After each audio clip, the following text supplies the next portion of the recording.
I'd like to read for you tonight a poem by Alfred Tennyson, Sir Alfred Lord Tennyson, Morte d'Arthur. It's a perfect poem for Christmas night, and it was published in 1842. The first part. The Epic. At Francis Allen's on the Christmas Eve, the game of forfeits done, the girls all kissed beneath the sacred bush and passed away. The Parson Holmes, the poet Everett Hall, the host and I sat around the wassail bowl.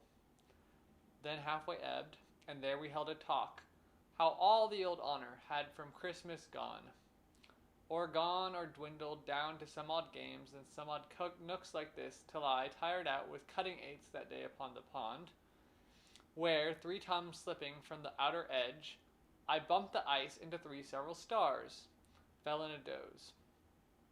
And half awake, I heard the parson taking wide and wider sweeps, now harping on the church commissioners, now hawking at geology and schism, until I woke, and found him settled down upon the general decay of faith right through the world. At home was little left, and none abroad. There was no anchor, none to hold by. Francis, laughing, clapped his hand on Everett's shoulder, with, "I hold by him." And I, quoth Everett, "by the wassail bowl." "Why, yes," I said, "we know your gift that way at college, but another which you had. I mean a verse, for so we had it then. What came of that?" "You know," said Frank, "he burnt his epic, his King Arthur, some 12 books. And then to me demanding why, "Oh, sir, he thought that nothing new was said, or else something so said 'twas nothing. That a truth looks freshest in the fashion of the day, God knows. He has a mint of reasons. Ask." It pleased me well enough. "Nay, nay," said Hall, "why take the style of these heroic times? For nature brings not back the Macedon, nor we those times, and why should any man remodel models? These 12 books of mine were faint Homeric echoes, nothing worth, mere chaff and draff, much better burnt." "But I," said Francis, "picked the 11th from this hearth, and have it. Keep a thing, its use will come. I hoard it as a sugar plum for Holmes." He laughed, and I, though sleepy like a horse that hears the corn bin open, pricked my ears. For I remembered Everett's college fame when we were freshmen. Then at my request he brought it, and the poet little urged, but with some prelude of discouragement, read, mouthing out his hollow O's and U's, deep-chested music, and to this result. Part 2. Morte d'Arthur. So all day long the noise of battle rolled among the mountains by the winter sea, until King Arthur's table, man by man, had fallen in lioness about their lord. King Arthur, then, before his wound was deep, the bold Sir Bedivere lifted him up, Sir Bedivere the last of all his knights, and bore him to a chapel nigh the field, a broken chancel with a broken cross that stood on a dark strait of barren land. On one side lay the ocean, on one lay a great water, and the moon was full. Then spake King Arthur to Sir Bedivere, "The sequel of today unsolders all the goodliest fellowship of famous knights whereof this world holds record. Such a sleep they sleep, the men I loved. I think that we shall never more at any future time delight our souls with talk of knightly deeds, walking about the gardens and the halls of Camelot as in the days past by. I perish by this people which I made, though Merlin swear that I should come again to rule once more. But let what will be. I am so deeply smitten through the helm that without help I cannot last till morn. Thou therefore take my brand, Excalibur, which was my pride, for thou rememberest how in those old days one summer noon an arm rose up from out the bosom of the lake, clothed in white samite, mystic, wonderful, holding the sword, and how I rode across and took it, and have worn it like a king. And wheresoever I am sung or told in after time, this also shall be known. But now delay not. Take Excalibur, and fling him far into the middle mere. Watch what thou seest, and lightly bring me word. To him replied the bold Sir Bedivere, It is not meet, Sir King, to leave thee thus, aidless, alone, and smitten through the helm. A little thing may harm a wounded man. Yet thy haste will all perform at will. Watch what I see, and lightly bring thee word.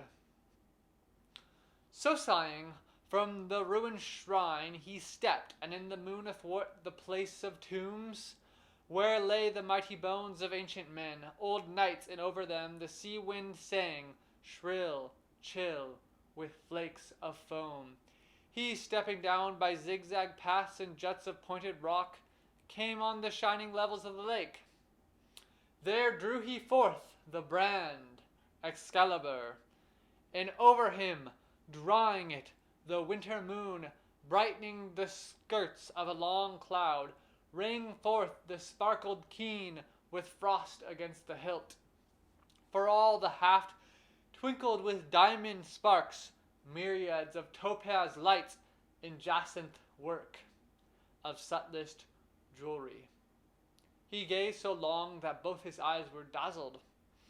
As he stood this way and that, dividing the swift mind in act to throw, but at last it seemed better to leave Excalibur concealed there in the many knotted water flags that whistled stiff and dry about the mere.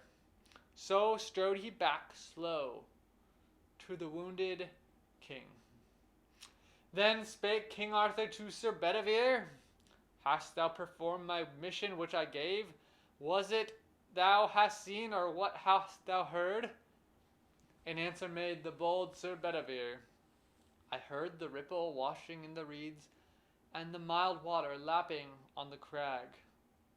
To whom replied King Arthur, Faint and pale, Thou hast by trade thy nature and thy name, not rendering true answer as beseemed thy fealty, nor like a noble knight. For sure sign had followed either hand or voice or else a motion of the mere. This is a shameful thing for men to lie. But now I charge thee, quickly go again, as thou art lief and dear, and do the thing I bade thee. Watch, and quickly bring me word. Then went Sir Bedivere the second time, across the ridge and paced beside the mere, counting the dewy pebbles, fixed in thought. But when he saw the wonder of the hilt, how curiously and strangely chased, he smote his palms together and cried aloud, And if indeed I cast the brand away, surely a precious thing, one worthy note, should thus be lost forever from the earth, which might have pleased the eyes of many men. What good should follow this if it were done? What harm undone? Deep harm to disobey, seeing disobedience is the bond of rule. Were it well to obey then, if a king demand an act unprofitable against himself? The king is sick, and knows not what he does. What record or what relic of my lord should be to aftertime but empty breath and rumors of a doubt? But were this kept, stored in some treasure house of mighty kings, some one might show it at a joust of arms, saying, King Arthur's sword, Excalibur, wrought by the lonely maiden of the lake. 9 years she wrought it, sitting in the deeps upon the hidden bases of the hills. So might some old man speak in the aftertime to all the people, winning reverence. But how much honor and how much fame would be lost? So spake he, clouded with his own conceit, and hid Excalibur the second time, and strode back slow to the wounded king. In answer made the bold Sir Bedivere, I heard the water lapping on the crag, and the long ripple washing in the reeds. To whom replied King Arthur, much in wrath, Ah, miserable and unkind, untrue, unknightly, traitor-hearted, woe is me! Authority forgets a dying king, laid widowed of the power in his eye, thou bowed the will. I see thee what thou art, for thou, the latest left of all my knights, in whom should meet the office of all. thou wouldst betray me for the precious hilt, either from lusty gold, or like a girl valuing the giddy pleasures of the eyes. Yet for a man may fail in duty twice, and a third time may prosper. Get thee hence, and if thou spare to fling Excalibur, I will rise and slay thee with my hands. Then quickly rose Sir Bedivere and ran, and leaping down the ridges lightly, plunged among the bulrush beds, and clutched the sword, and strongly wheeled and threw it. The great brand made lightnings in the splendor of the moon, and flashing round, and whirled in an arch, shot like a streamer in the northern morn, seen where the moving isles of winter shocked by night with noises of the northern sea. So flashed and fell the brand Excalibur, but ere he dipped the surface, the arm rose, an arm clothed in white samite, mystic, wonderful, and caught him by the hilt and brandished him 3 times, and drew him under the mere. And lightly went Sir Bedivere to the king. Then spoke King Arthur, drawing the thicker breath, Now I see by thine eyes that this is done. Speak out, what it is that thou hast heard or seen. In answer made the bold Sir Bedivere, Sir King, I closed mine eyelids, lest the gem should blind my purpose, for I never saw, nor shall see, here or elsewhere till I die, not though I live 3 times of mortal men, so great a miracle as yonder hilt. Then with both hands I flung him, wheeling him, and when I looked again, behold, an arm, clothed in white samite, mystic, wonderful, that caught him by the hilt, and brandished him 3 times, and drew him under in the mere. And answer made Sir King Arthur, breathing hard, My end draws nigh, 'tis time that I were gone. Make broad thy shoulders to receive my weight, and bear me to the margin. Yet I fear my wound hath taken cold, and I shall die. So saying, from the pavement he half rose, slowly with pain reclining on his arm, and looking wistfully with wide blue eyes, as in a picture. Him Sir Bedivere remorsefully regarded through his tears, and would have spoken, but he found not words, then took with care, and kneeling on one knee, over both his shoulders drew the languid hands, and rising bore him through the place of tombs. But as he walked, King Arthur panted hard, like one that feels a nightmare on his bed when all the house is mute. So sighed the king, muttering and murmuring at his ear, Quick, quick, I fear it is too late, and I shall die. But the other swiftly strode from ridge to ridge, clothed with his breath, and looking, as he walked, larger than human, on the frozen hills. He heard the deep behind him, and a cry before his own thought drove him like a goad. Dry clashed his harness in the icy caves and barren chasms, and all to left and right the bare black cliff clanged round him as he based his feet on juts of slippery crag that ran sharp smitten with the dint of armed heels. And on a sudden, lo, the level lake and the long glories of the winter moon. Then saw they how there hove a dusky barge, dark as a funeral scarf from stem to stern. Beneath them and descending there they were ware, that all the docks were dense with stately forms, black-stoled, black-hooded, like a dream, by these 3 queens with crowns of gold, and from them rose a cry that shivered to the tingling stars, and as it were one voice in agony, of lamentation, like a wind that shrills all night in a wasteland where no one comes or hath come since the making of the world. Then murmured Arthur, Place me in the barge, and to the barge they came. There those 3 queens put forth their hands, and took the king, and wept.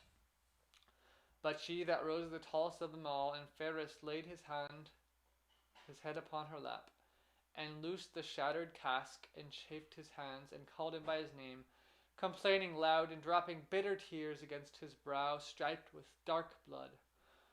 For all his face was white and colourless, and like the withered moon, smote by the fresh beam of the springing east, and all his greaves and cuisses dashed with drops of onset,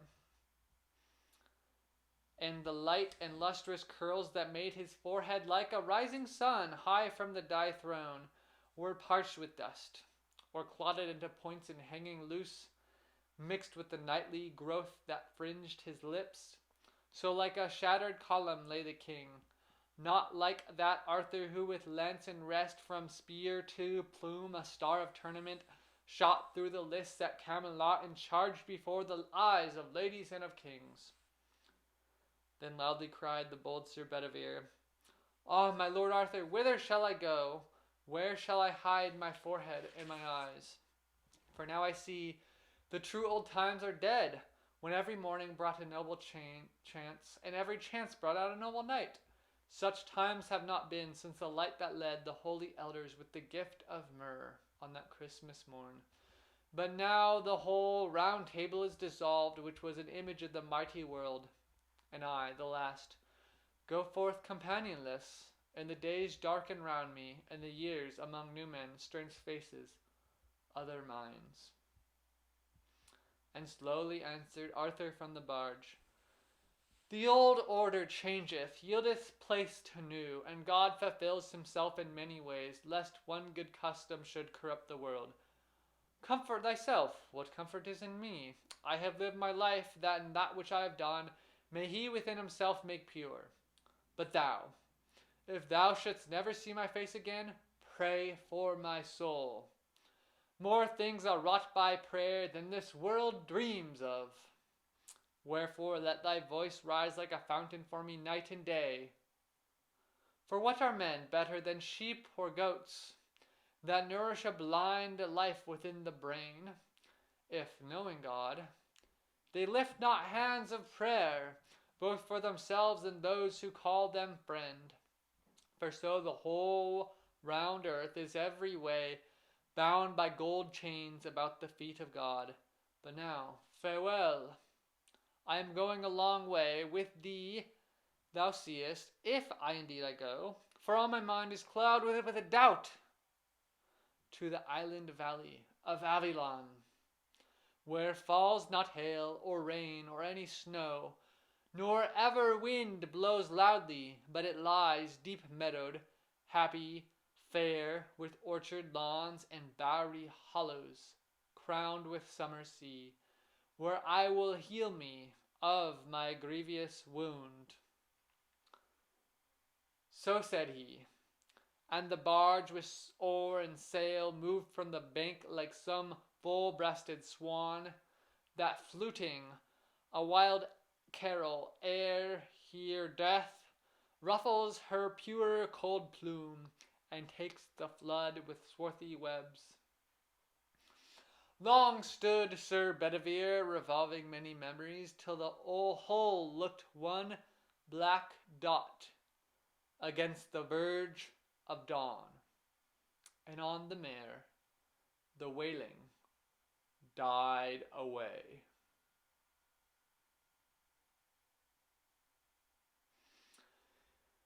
Here ended Hall, and our last light that long had winked and threatened darkness, flared and fell. At which the parson, sent to sleep with sound and waked in silence, grunted, Good! But we sat rapt. It was the tone with which he read. Perhaps some modern touches here and there redeemed it from the charge of nothingness, or else we loved the man and prized his work. I know not. But we sitting, as I said, the cock grew loud, and as at the time of year the lusty bird takes every hour for dawn.